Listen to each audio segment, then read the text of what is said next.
وسلم على سيدنا محمد وعلى آل سيدنا محمد. يا راحلين إلى منى بغيادي هيجتم يوم الرحيل فؤادي سرتم وسار دليلكم يا وحشتي الشوق أغلقني وسوت الحادي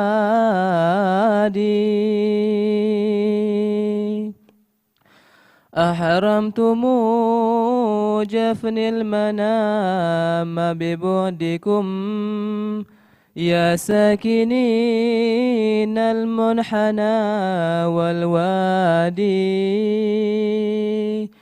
فإذا وصلتم سالمين فبلغوا مني السلام إلى النبي الهادي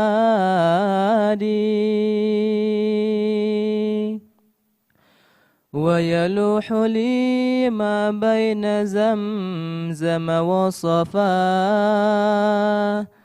عند المقام سمعت صوت منادي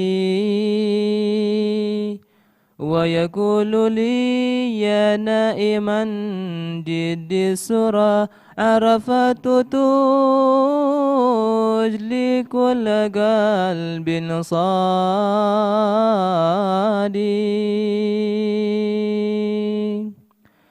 ويقول لي يا نائما جد السرى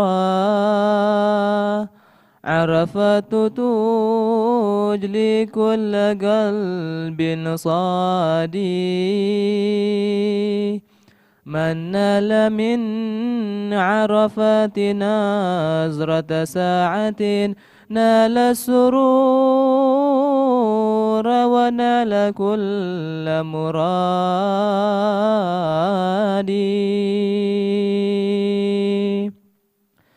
تالله ما أحلى المبيت على منى في ليل عيد أبرك الأعياد ضحوا ضحاياهم وسال دماؤها وأنا المتيم قد نحرت فؤادي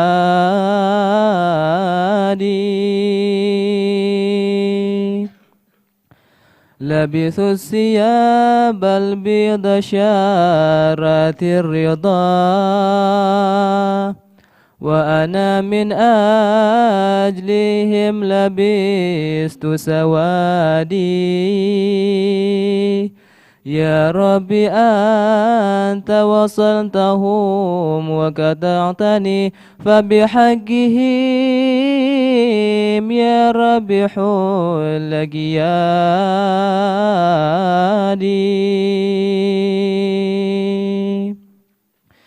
بالله يا زوار قبر محمد من كان منكم رائحا أو غادي يبلغ إلى المختار ألف تحية من عاشقين متفتت الأكباد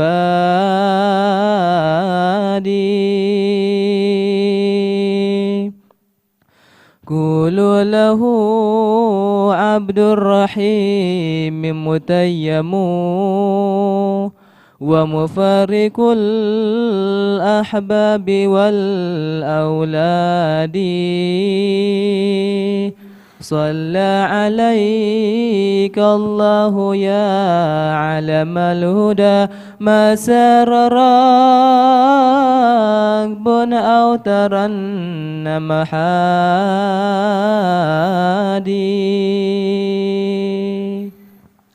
Bismillahirrahmanirrahim. Alhamdulillah wassalatu wassalamu ala sayyidina wa imamina wa qudwatina wa ka'batina sayyidina Rasulillah Muhammad ibn Abdullah wa ala alihi wa sahbihi wa man wala. Amma ba'd. Kemarin kita bahas sedikit tentang periwayat yang mubtadi', ya, yang memiliki seorang ahli bid'ah. Kita udah bahas dan bahwasanya para muhadditsin al-qudama yang terdahulu, para a'immah, para ahli hadis, ya, mereka, metode mereka, jalan yang mereka tempuh, bahwasanya madarur riwayah ala siddiq, tumpuan utama daripada periwayatan adalah kejujuran.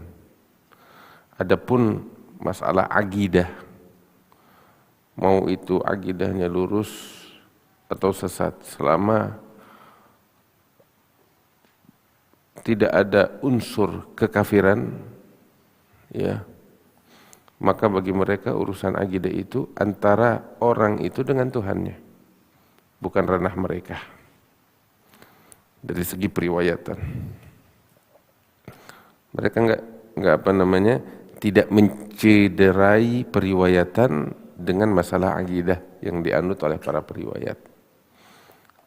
Ya, sebab tumpuan utama di dalam periwayatan adalah kejujuran.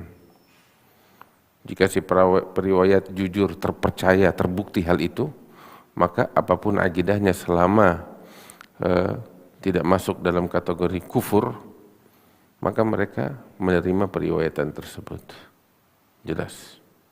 Sedangkan akidah itu pembahasan lain antara orang-orang itu dengan Tuhan mereka, ya, atau antara para ulama dengan mereka, tatkala ulama berkewajiban untuk menjelaskan kebenaran yang dibawa oleh Nabi Muhammad SAW. Tetapi urusan periwayatan itu nggak ada sangkut pautnya dengan akidah. Selama riwayat yang disampaikan oleh para periwayat itu tidak ada unsur dukungan kepada akidah mereka yang sesat. Kalau memang ada unsur-unsur yang mendukung akidah mereka yang sesat itu, nah itu baru kita nggak bilang ditolak, tetapi dikaji ulang. Kenapa? Sebab ini ada potensi yang berbahaya seperti itu. Kemarin kita udah bahas panjang lebar. Nah, kemudian kita masuk kepada pembahasan yang berikutnya, yaitu maratibul jarh wa ta'dil.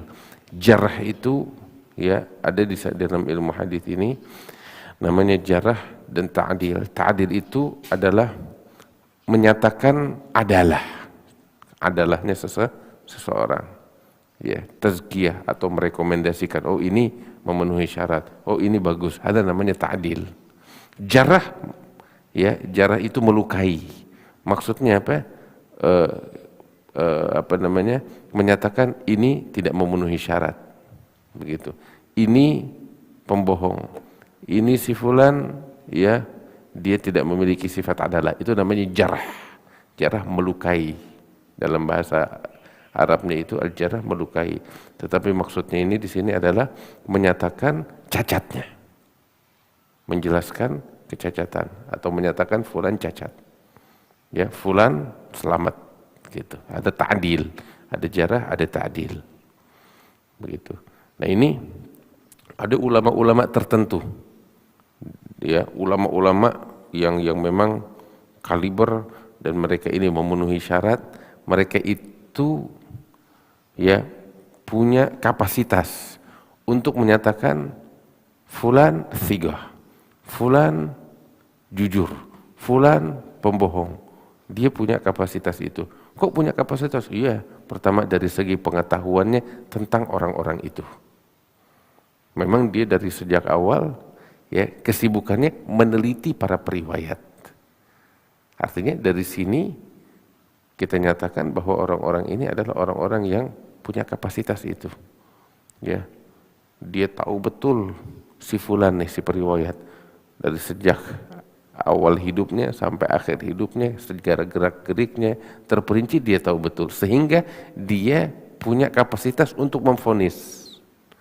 Begitu, ini fulan saduq, fulan thiqah, fulan wadda', tukang pemalsu hadis, fulan kadzab. Dia punya itu, punya kapasitas itu. Kenapa? Sebab memang dia berkecimpung di situ.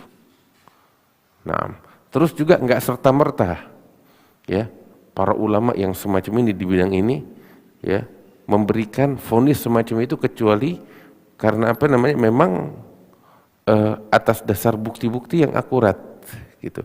Kemudian juga ketika mereka memvonis seperti pengadilan ketika pengadilan ngasih vonis bersalah atau tidak bersalah, itu bisa naik banding. Ada lagi hakim yang lain lagi yang bisa jadi menggugurkan vonis yang sebelumnya karena bukti-bukti yang lebih kuat lagi. Jadi belum tentu vonisnya seorang ulama terhadap seorang periwayat itu jadi acuan, bisa jadi dibantah. Begitu. Seperti kalau dalam pengadilan hakim ketika memberikan suatu vonis keputusan bisa lagi naik banding. Gitu. Nah, hal itu ada semuanya panjang lebar di dalam ilmu jarh wa ta'dil. Kitab yang lebih besar, pembahasan yang lebih luas. Di sini kita akan bahas sekelumit aja. Begitu, sekelumit aja. Nah, artinya seperti kita katakan di awal, inilah keistimewaan ilmu mustalahul hadis. Ilmu mustalahul hadis, semua data periwayat itu ada.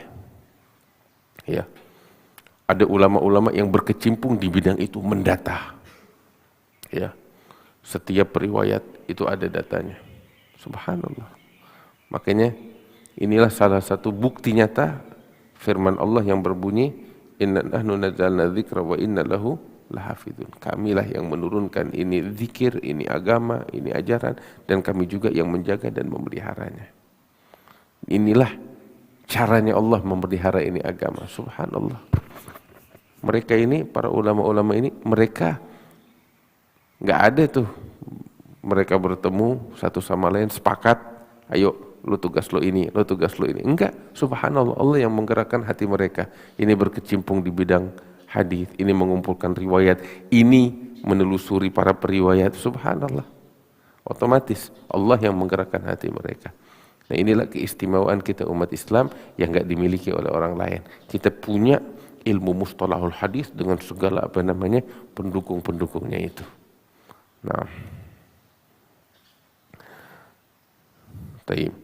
Nah, kalau kita faham itu, maka di sini kita akan dapati ya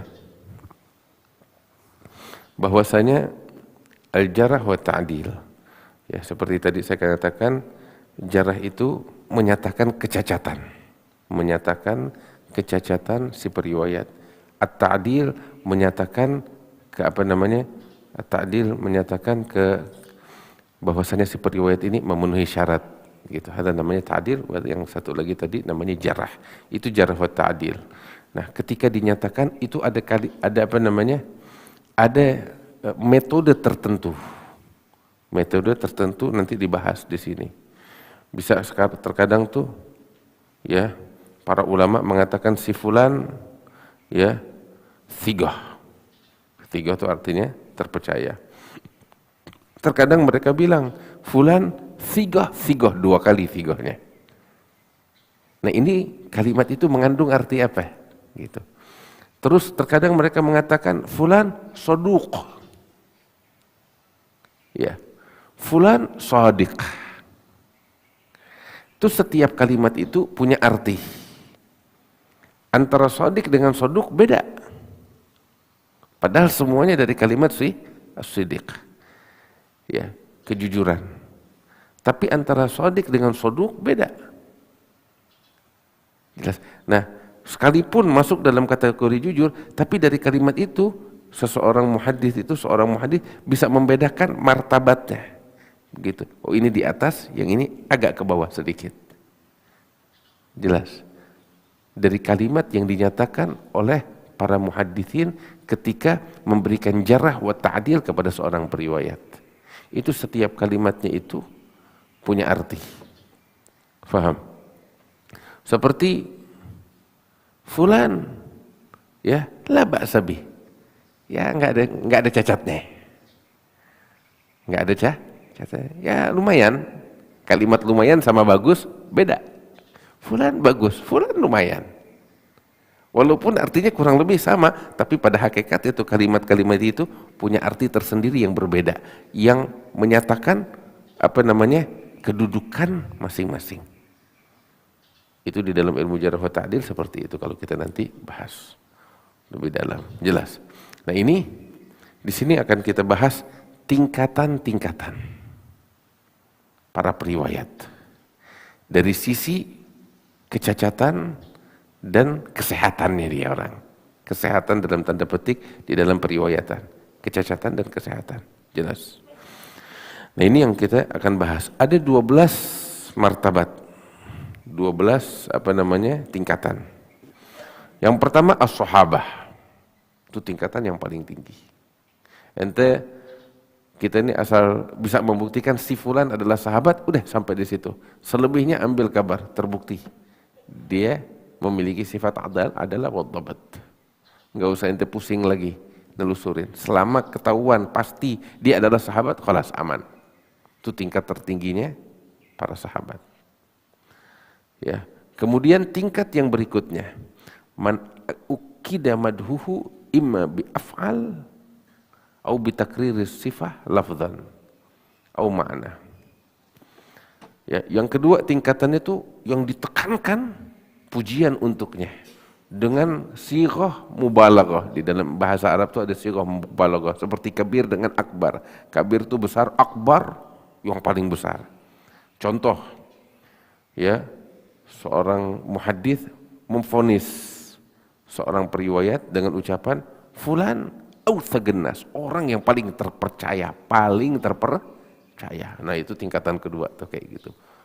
Paling terpercaya ini kan vonis kayak begitu enggak sembarangan. Fulan atau diulang. Fulan thiqah, terpercaya 2 kali. Paham? Atau dikasih 2 sifat yang hebat sekaligus. Fulan thiqah, hafidh, terpercaya dan hafalannya terkenal kuat. Nah, ini martabat yang kedua. Ada lagi martabat yang ketiga. Ya. Cuman 1 sifat doang. Fulan thiqah, di bawahnya yang tadi itu. Fulan mutqin. Fulan thabat. Fulan adil, seperti itu. Ya. Ada lagi martabat yang keempat di bawah yang sebelumnya. Sedikit di bawah yang sebelumnya. Apa itu? Fulan saduq. Jujur. Fulan la ba'sa bih, enggak ada cacat. Atau laisa bihi ba's, enggak ada cacat. Itu kan juga pujian, tapi di bawah yang sebelumnya.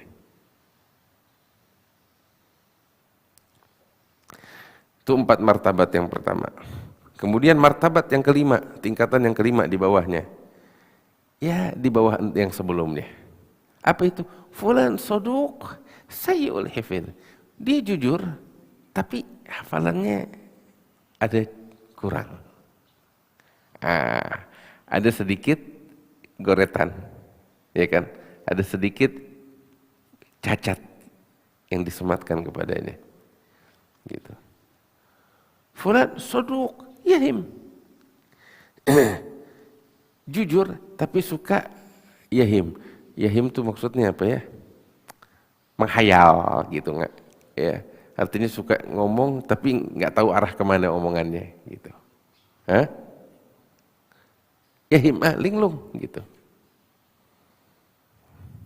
Jujur tapi begitu. Kadang suka linglung. Atau saduq lahu auham. Dia jujur, cuman ada hal-hal yang ya begitu, suka linglung, ngaco gitu. Fulan saduq yakhti. Dia jujur, cuman kadang-kadang suka bikin salah di dalam periwayatan. Gitu. Atau fulan saduq taghayyara bi akhirah. Yani, dia jujur, cuman di akhir umurnya pikun. Nah, di bawah yang tadi itu. Ya kan? Fulan, ya seperti itu, kayak tadi. Ya. Itu martabat kelima.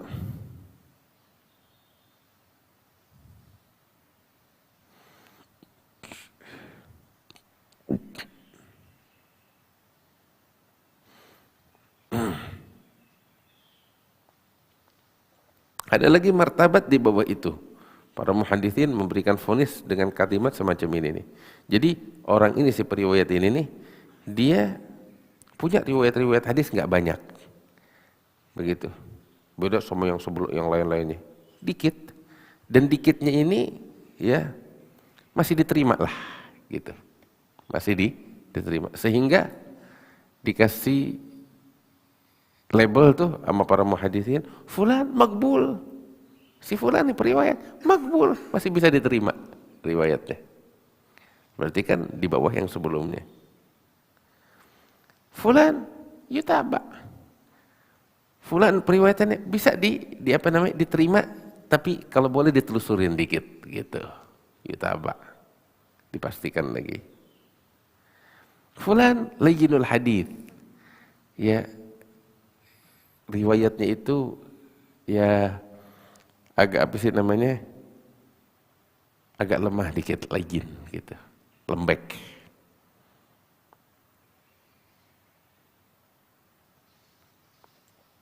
Ada lagi martabat yang berikutnya, yang meriwayatkan dari dia banyak, tapi ya nggak dapetin orang yang apa namanya merekomendasikan, atau nggak dapetin orang yang apa sih namanya yang menyebutkan kalau dia thigah. Nah, inilah yang kemarin dulu kita bahas, mastur atau majhulul hal. Ya. Tingkatan yang berikutnya yang ke-8,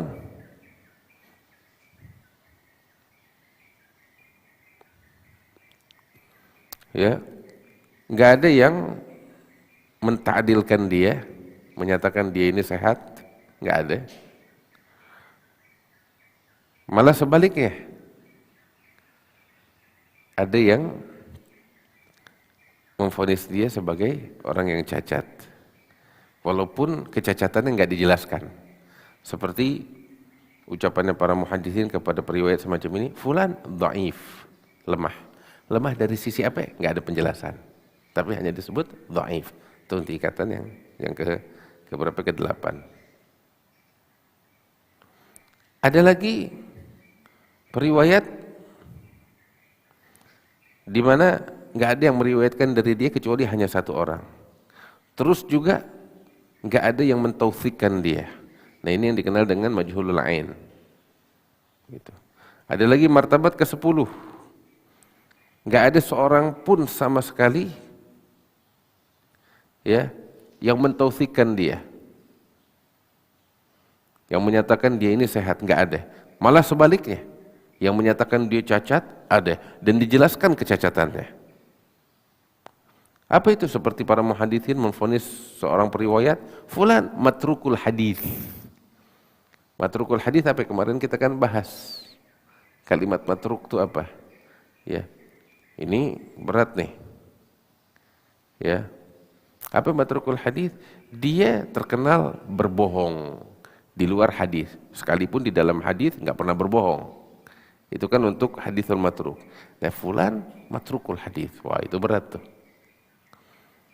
Wahil hadis, hadis yang dia diriwayatkan wahi, sama jatuh juga, sagit, gugur, gitu. Martabat yang ke-11,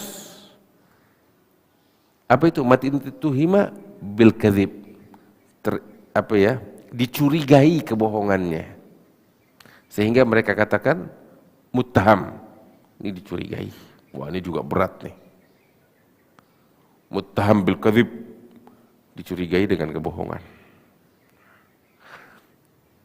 Dan yang ke-12, tingkatan yang paling bawah terakhir, yang betul-betul divonis kadzab. Fulan kadzab, Fulan yakdzib, bukan dicurigai lagi, tapi udah divonis sebagai kadzab, pendusta, tukang bohong. Fulan wadda', fulan pemalsu, udah divonis. Ini yang terakhir tuh.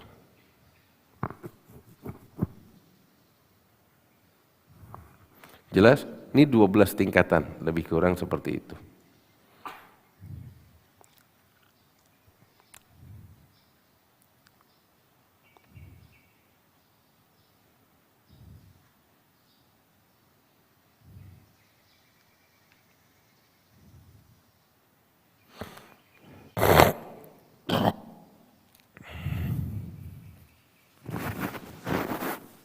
Jelas? Itu 4 tingkatan. Al-Imam Ibn Abi Hatim juga memberikan tingkatan, ya, dengan penjelasan yang lebih yang agak berbeda, tapi lebih kurang nggak keluar dari yang tadi 12. Al-Imam Ibn Hatim bilang ada, ya, jarh wa ta'dil itu ada 4 tingkatan. Ya.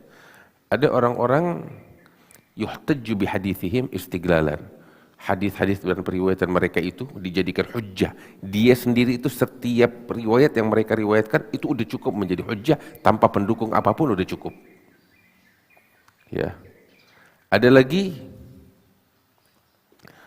ya, yang martabat atau tingkatan di bawahnya, hadis mereka layak untuk dicatat, layak untuk dipelajari dan ditelusuri untuk dibuktikan kebenarannya. Kalau yang sebelumnya terima udah mentah-mentah sebab udah dipastikan kebenarannya. Yang tingkatan ini layak untuk dikaji, layak kita curahkan perhatian kita untuk mengkaji hadis-hadisnya. Itu tingkatan kedua. Tingkatan ketiga, ya, ada beberapa riwayat atau periwayatan, ya, patut hadis-hadis mereka dicatat sebagai pendukung kepada yang lain. Dijadikan sebagai pendukung, bukan tumpuan.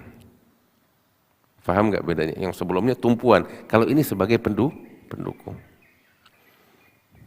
Martabat yang keempat, ada beberapa periwayatan nggak layak untuk dicatat hadisnya mereka, cuman buang waktu, buang energi.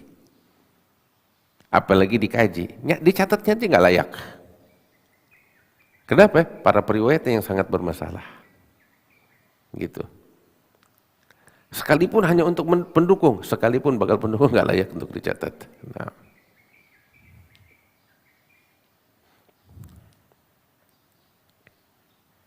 Kemudian, ya, ini 4 martabat yang dijelaskan oleh Imam Ibn Abi Hatim. Taib. Nah. Yang pertama kan tadi kita bilang yang dijadikan hujjah, sekalipun nggak ada pendukung udah cukup sebagai acuan. Ya, siapa mereka ini? Mereka adalah man wusifa bit tawthiq wal adalah wal hifdz wal itqan wal dhabt. Mereka adalah yang dinyatakan kejujurannya, adalahnya, hafalannya, ketelitiannya, ya, keakuratannya. Nah, itu periwayatan mereka adalah hujjah dan acuan, ya, utama. Sekalipun nggak ada pendukung udah cukup. Kenapa? Dan ini adalah 3 tingkatan yang tadi kita sebutin. 3 tingkatan pertama. Yang mana itu? Tingkatan sahabat yang pertama, terus tingkatan yang kedua, ya, dan tingkatan yang ketiga. Itu yang tadi sebelumnya 12 tingkatan, itu 3 tingkatan pertama, ini dia nih. Yang hadis dan periwayatan mereka adalah hujjah. Jelas? Kemudian Ibn Abi Hatim bilang, bagian kedua nih, ya, yang mana hadis mereka patut untuk dicatat, dikaji. Kemudian setelah itu layak untuk dijadikan sebagai acuan di dalam mengamalkannya. Fil fadail wal manaqib. Naam. Siapa ini bagian kedua? Ya, adalah para periwayat yang dinyatakan kejujurannya. Kejujurannya ada. Siapa mereka? Yang punya Ibn Hajar itu tadi tingkatan keempat, kelima, dan yang keenam. Mana keempat, kelima, keenam? Ya, seperti yang dinyatakan untuk keempat, soduq. Ya, jujur, ada kalimat jujurnya. Oh jujur, tapi sedikit suka linglung. Gitu. Ya, dan yang keenam tuh makbul. Dan seterusnya, itu tingkatan yang tadi kita jelasin. Terus Ibn Abi Hatim kan bagian ketiga nyebutin ada orang yang periwayatannya hadis ini layak untuk ditulis, untuk dijadikan sebagai pendukung. Siapa mereka? Ini dia. Man wusifa bil jahalah awid dha'af, dha'fan mu'tamalan. Yang dinyatakan majhul, enggak diketahui apa namanya keadaannya. Nah, inilah yang tadi disebutkan dalam tingkatan yang oleh Ibn Hajar, tingkatan ke-7, ke-8, dan ke-9. Jelas. Semuanya masuk dalam kategori itu majhul.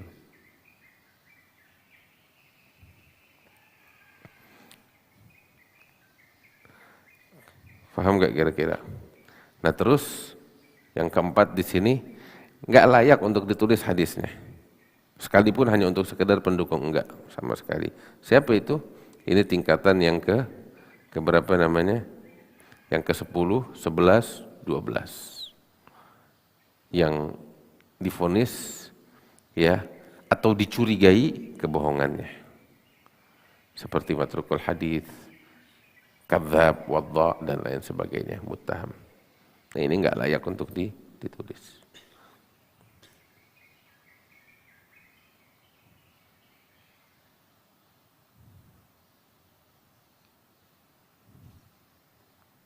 Sampai di sini jelas kira-kira? Taib.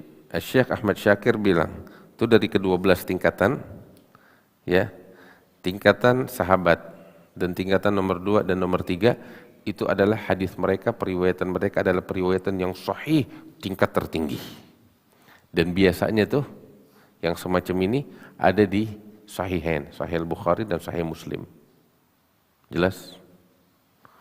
Sebagian besar hadis-hadis yang diriwayatkan oleh Al-Imam Bukhari dan Imam Muslim di dalam jami' mereka, ya, itu hadisnya seperti ini semua, tingkatan pertama, kedua, dan ketiga, semua periwayatnya seperti itu.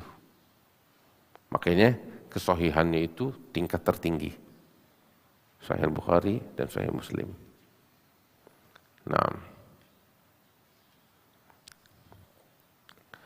kemudian yang tadi tingkatan keempat itu adalah hadis yang sahih tapi di bawah yang sebelumnya. Dan ini biasanya adalah hadis-hadis yang diriwayatkan oleh Imam Tirmidzi fi Sunanih, yang disebutkan oleh Imam Abi Dawud fi Sunanih. Ya.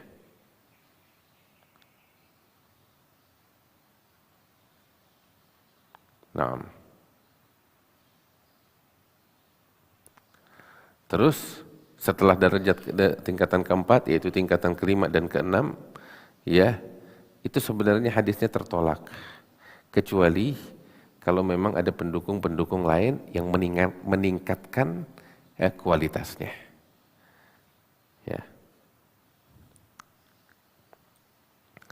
Nah, terus martabat ke-7 dan seterusnya itu masuk dalam kategori dhaif dengan berbagai tingkatan-tingkatannya, sampai kepada munkarul hadis, sampai kepada matrukul hadis, sampai kepada maudhu, itu tingkatan paling bawah. Nah, sampai di sini jelas atau enggak? Ada yang mau bertanya?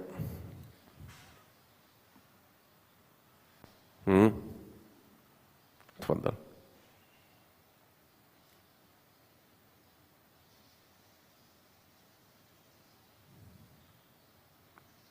Ada yang mau nanya?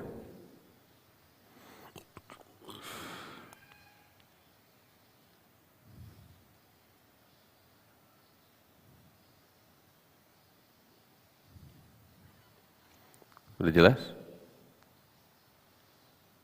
Taib. Nah, kalau ini udah jelas, saya rasa pembahasan hari ini cukup sampai di sini. Kenapa saya bilang cukup sampai di sini? Bahasan-bahasan yang rumit tentang ahkam mustalahul hadis saya rasa sudah selesai. Ya. Kita nanti akan masuk ke dalam pembahasan berikutnya yang lebih kepada adab seorang muhaddis bagaimana. Terus juga membahas tentang apa namanya kitab-kitab yang diriwayatkan, kitab-kitab apa namanya hadis seperti Sahih Bukhari, Sahih Muslim, apa namanya Ummahatus Sitt dan lain sebagainya. Terus juga membahas tentang para sahabat itu siapa, para tabi'in itu siapa, dan seterusnya. Itu pembahasan yang akan datang tentang itu. Tetapi tentang hukum-hukum, saya rasa pembahasannya kita selesai hari ini. Ya, yang berikutnya bahasan insyaallah ringan. Wallahu ta'ala a'lam bishawab. Cukup. Al-Fatihah bil-qabul wa tamami kulli surah sallallahu alaihi batinan anallahu yaghfiru dzunub wa yastaru wa yakshiful kurub wa ajil bil matlub wa yusli syan dhahar batinan wa ila hadratin nabi Muhammadin sallallahu alaihi wasallam. Al-Fatihah.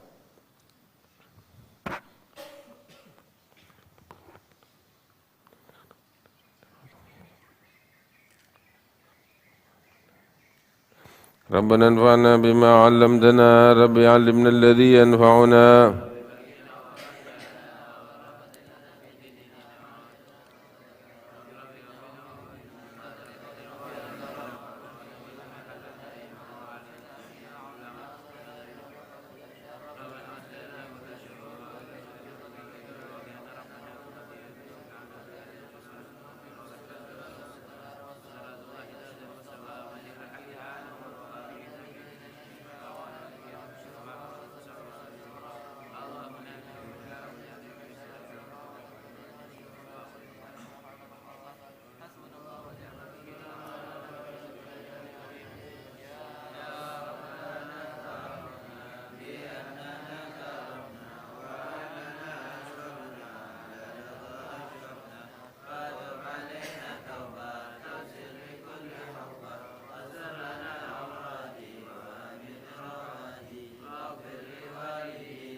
بالقبول إلى حضرة الرسول. الفاتحة.